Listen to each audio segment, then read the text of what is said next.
Gracie. Oh, hello. Come on in. What are you doing? Oh, making coasters out of pancakes. See?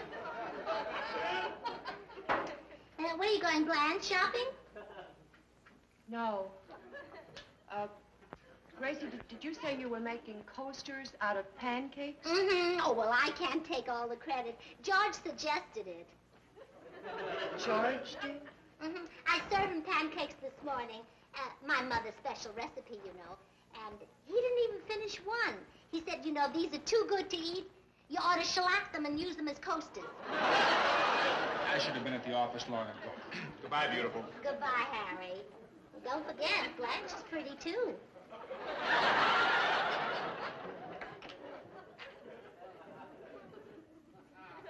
Say, Gracie. Today's Harry's birthday, and I'm on my way to the beauty shop to get a permanent. Oh, why don't you give him something he can use? You're right. I'll get the permanent for me. Oh, good. Yeah. No, really, honey, I got him a hunting hat and some wooden ducks. Oh, he'll love them. Yeah, I know. And look, sweetie, would you do me a favor? I'm expecting Harry's present. So would you go over to my house and wait, and when it gets there, hide it in the hall closet? Oh, sure. I'll go right now. Okay. Oh, hello, Blanche. Oh, hi, George. Gracie, have you seen my, what are these?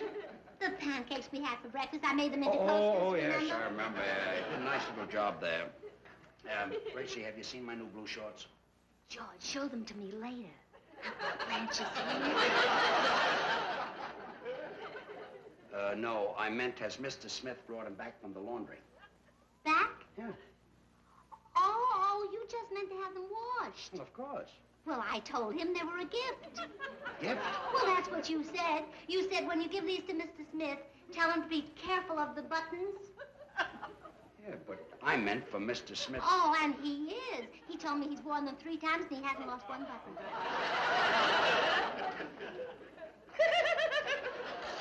Well, look, Gracie, I've got to go, honey. And you better get over to my house. Oh, all right. See you later, dear. Bye. Bye. Hello? Hello, is this the Morton home? Yes, it is. Is your husband there? Well, my husband, no, he isn't. In fact, you're lucky to catch me here. Well, this is Charlie Hawthorne. Of course, you don't know me, but some of us at the club are giving your husband a surprise party tonight. A surprise party for my husband, really? Yes, all the boys like him. He's always doing nice things for everybody. Oh, he certainly is. Only this morning he showed me how to make coasters out of hotcakes. We're all coming over tonight, so don't let him leave the house. Oh, no, I won't. And about refreshments, you don't have to worry about it. We'll take care of everything. All right. Oh, excuse me, there's somebody at the door. Well, goodbye, and remember, don't let Harry know about this. Oh, don't worry. I won't even let my husband know about it. Bye. Isn't that wonderful? They're going to give George a party. Better hurry home so we won't find out about it. Oh, May Company. May Company? Oh, you've got the wrong address. It's on Wilshire and Fairfax. Well, you're just wasting your time. I was in there. There's nobody home. Say that again. George, where are you going tonight? No place. Well, you'll have to make it another night because you've got to be here for the party they're giving you. Who's giving you a party? Well, the man who phoned about it said it was a surprise party. And if I tell you who it was, it would spoil the surprise. That's funny. Wonder why they're giving me a party. This is my birthday. I just had one in 1945. It isn't our anniversary. If I knew who was giving me the party, maybe I could figure out why. Let's see, it couldn't be anybody in motion pictures because I'm not in that business. Couldn't be anybody in television because I am in that business. There's one thing that I love at my age. I'm crazy about surprise parties.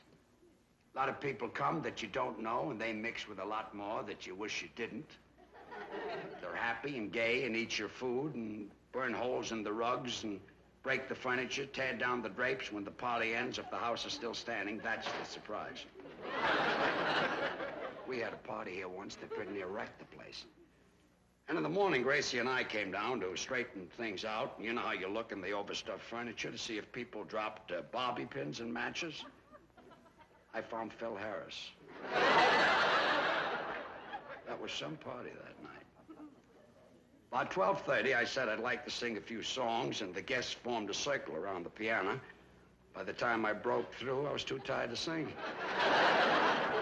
They think I'm pathetic. But I did get a lot of presents. Georgie Jessel brought a box of cigars. Eddie Cantor brought a tie. Jack Benny brought Mary. Well, anyway, about 3 weeks after the party, I was talking to Phil Harris, and we had a big laugh over it. In fact, he was in such a good humor that I finally got him to go home. Well, still don't know who's giving me the sociable tonight, but I gotta make preparations. Excuse me, I gotta blow up some balloons. I have something very important to tell you. What? Well, George's friends are giving him a surprise party tonight, and you and Harry are invited, so be here at 8 o'clock sharp. For George? His friends are always planning surprise parties for him. They are. Well, I'll bet in the last year I must have heard 10 people say, don't tell George Burns we're giving a party this week. So, it's Harry's birthday, and George is getting a party, huh? Mm-hmm. Well, we'll be here. Gracie, you're cute. Ah, you're just saying that because Harry thinks I'm beautiful. Oh, there you are. Hi. Hi.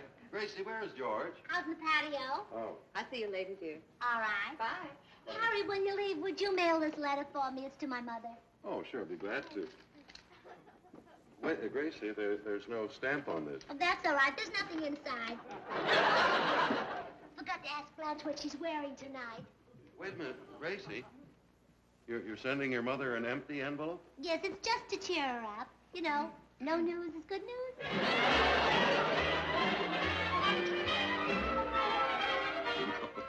Harry, maybe you can give me a little information about this party tonight. Well, I'd rather not, George. She's a little sensitive. She? Who's she? Myrtle. She's the party I'm taking to the Macombo tonight. What party are you talking about? Okay, be subtle. No, so long. Harry, what are you getting for a present? Well, I don't know, George. Last time, Myrtle gave me a cigarette lighter.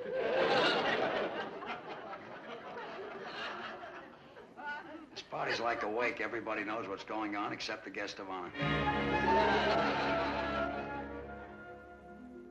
Hello, dear. Fine club I belong to. It burns me up. I sat there for 2 hours. You'd think one of my friends would come up and mention my birthday. Nobody. Well, maybe they didn't know about it. Didn't know about it. A messenger boy came in and sang happy birthday right in front of me. Still, nobody said a word. Well, it shows that somebody cared enough about you to spend $1.25 for a wire. $1.50. I had to tip the kid, too. Harry, you probably shouldn't know this, but you look so unhappy. The Burnses are giving you a surprise party tonight, but don't let on like you know about it. That's great, but it doesn't excuse the rest of my friends. After all I've done for that club. Well, just relax. We'll have fun at the Burnses tonight. Joe Kirk looking out the window all the time the kid was singing happy birthday. Harry, you've still got me. Larry Brown turned his back on me as soon as I came in. Harry, you've still got me. Was practically ignored by the whole club. You've still got me. Please, Blanche, I feel bad enough.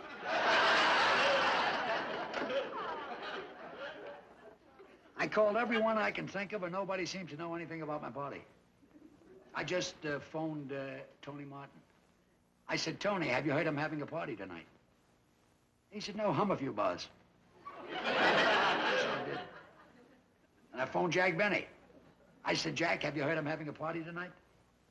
He said, look, George, Tony Morton is a singer, and if he doesn't know it, how do you expect me to? I must have called 50 people, and nobody knows about the party. But the song is already #2 on the hit parade. Well, I'm going in and watch some television and relax. I'm back. This thing is driving me crazy. I still don't know who's giving me that party. Well, I got an idea. Tell Gracie I'm going out for the evening, and then to keep me here, she'll have to tell me all about it. Gracie! Yes, dear. I'm going out for the evening. Oh, good. Have a nice time. Are you sure it's okay for me to go out? Well, sure. Harry Von Zell forgot to mail my letter. If there's any reason at all for me to stay, I'll be glad to. No reason I can think of. Oh, but when you go, will you mail this for me? Yeah, but I'll go up and shave first. Oh, no, you don't need to do that.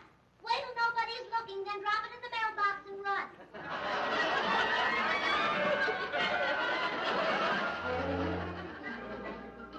Well, Gracie.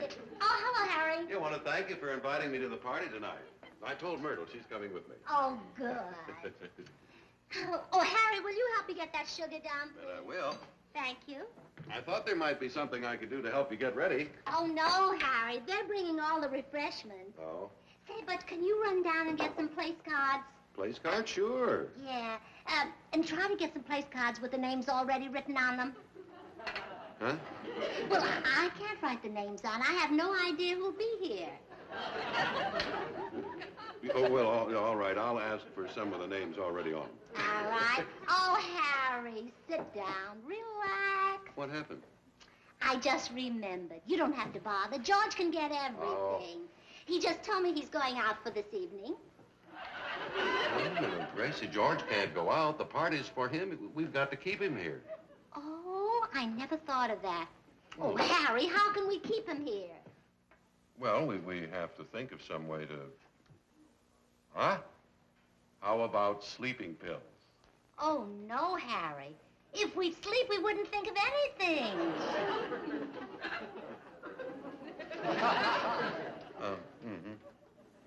Oh, I got it.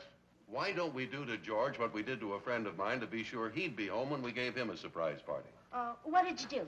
Well, I have this friend, Dr. Nelson. He has a little sanitarium out in the valley. Now, Doc Nelson will send an attendant. The attendant will take George out to the sanitarium and keep him there till it's time for the party. Then you can go out and get him. Oh, that's wonderful. It works every time. Oh, say, Gracie, Doc Nelson won't tell the attendant that this is a gag, see? So when the fella comes for George, you be sure and tell him that he's as nutty as a fruitcake. Is that what you want me to tell him? Sure. Okay. I'll see you later.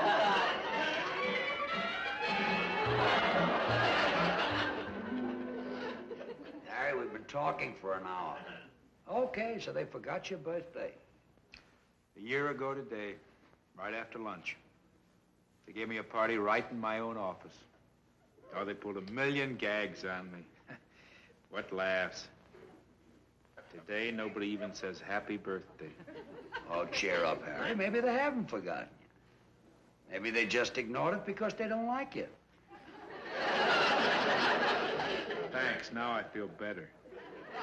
Harry, so that it won't be a total loss, happy birthday. Oh, thanks, George. Yeah, I appreciate this. There's nothing. I know it was nothing, but it's the best I've had today. How about a little walk? No, I'm going to stay here. Well, see you later. Mrs. Burns, Yes? I'm from Dr. Nelson's Sanitarium. Oh, I've got a message for you from Harry Von Zell. Yes? He says you're nuttier than a fruitcake. Come on.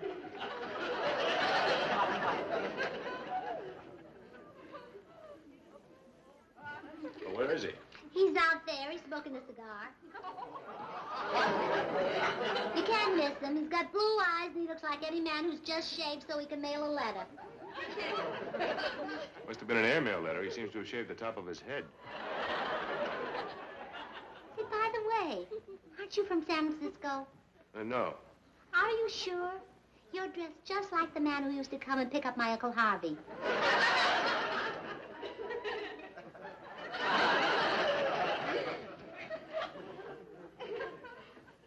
Have a look at that pickup order.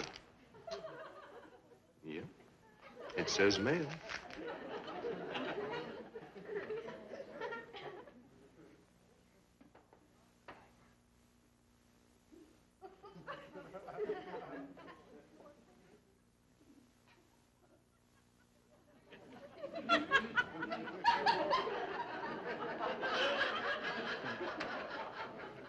Looking for somebody?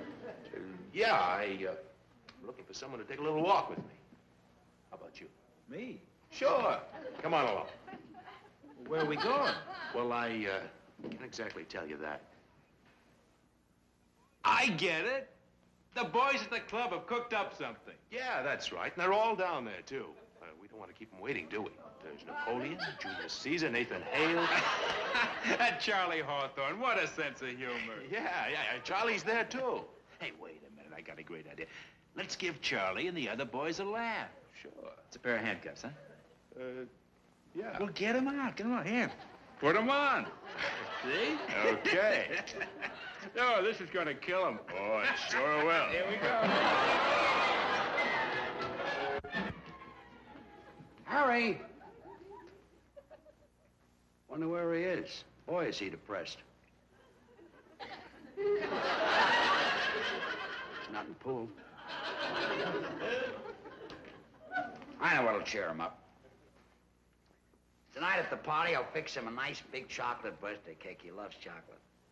Last year, Blanche fixed him one for his birthday, and he ate it so fast we had to pry his mouth open to blow out the candles.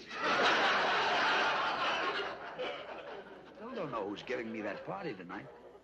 Oh, George! Excuse me. Yes, Gracie? Oh, there you are. I was just out to Dr. Nelson's sanitarium to get you, but you weren't there. Dr. Nelson's sanitarium? Of course not. But the trip wasn't wasted. Harry Morton happened to be there, so I got him out. What was he doing there? Well, I don't even know what the man with the white coat was doing there. He certainly wasn't very smart. Man with the white coat? Yeah, I had to talk to him about 20 minutes before he let Harry go. And then Harry had to talk to him an hour before he let me go.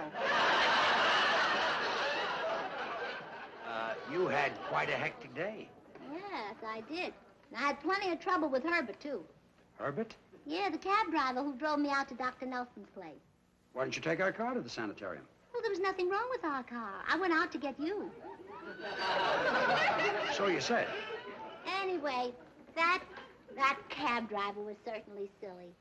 I told him I wanted to get to Dr. Nelson's place. I gave him $5, and I told him I was in a hurry. He said, all right, I'll step on it. So I said, well, get me to the sanitarium first. Then you can step on it, sit on it, iron it out. I don't care what you do. Well, they're just not making cab drivers like they used to. No. Well, anyway, I said to Herbert, Herbert, are you sure? How did you know his name was Herbert? Well, the same way I knew his wife's name was Alice. Well, how'd you know her name was Alice? Herbert told me. Well, we must have Herbert and Alice over for dinner some night. They're coming Tuesday. Well, good.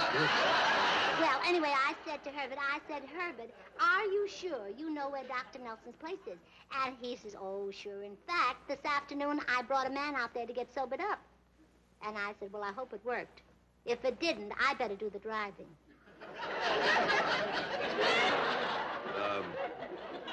Was he sober?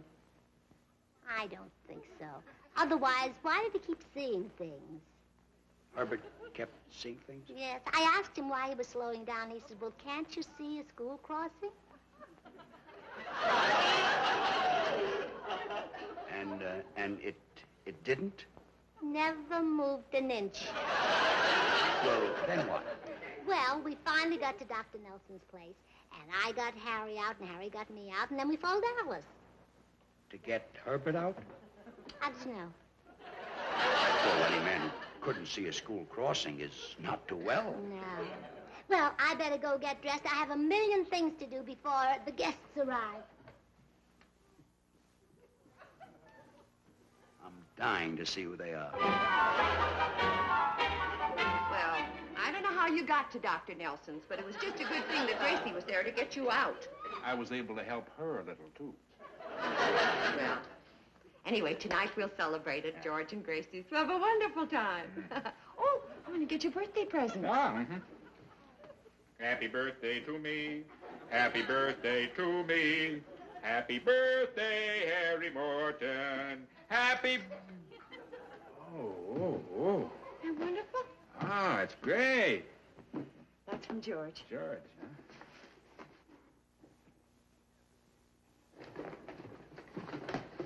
I'm nervous, too. Ah, matched woods. That's wonderful. Oh, that's just great. And this is from Harry Von Zell. Harry Von Zell. Oh. Oh, it's a lighter, cigarette lighter. It's got an inscription. Mm-hmm. To Harry from Myrtle. This is from Gracie. Gracie? Yeah.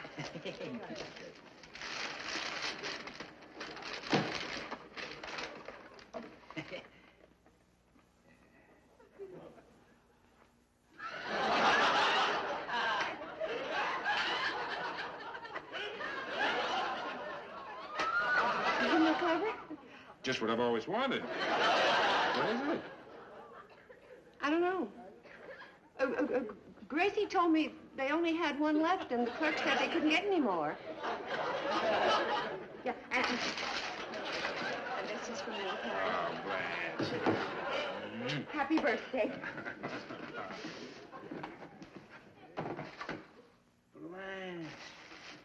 Wooden decoys. Uh-huh. Oh, Blanche. Every time I put one of these in the water, I'll think of you. I fail to see the resemblance. Oh, I didn't mean that. I meant this. Oh, it's different. Oh, hunting cap, huh? How do I look?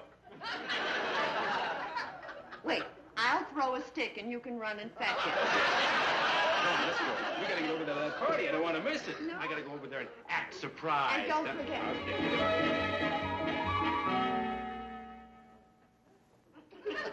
Must be a joke or something.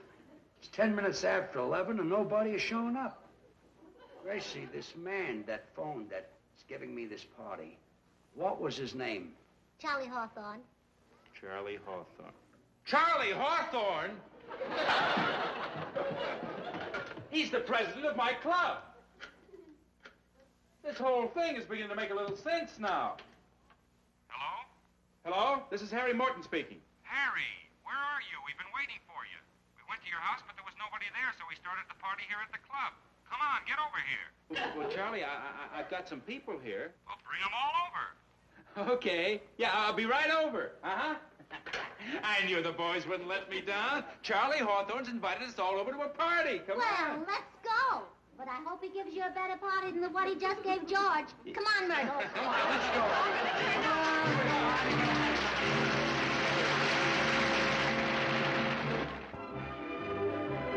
And now, George and Gracie. Thank you very much. You know, George, something's been bothering me. When Charlie Hawthorne called to tell me he was throwing a party for my husband, I was over at Blanche Morton's house. That's what caused the whole mix-up. Sure, how did he know I was there? Say goodnight. Good night.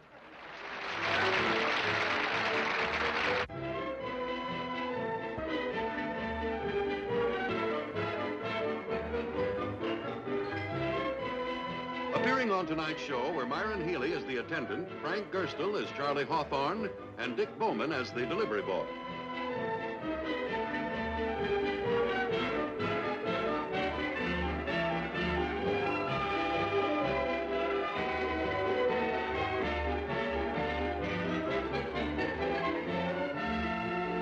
The Burns and Allen Show was a film presentation.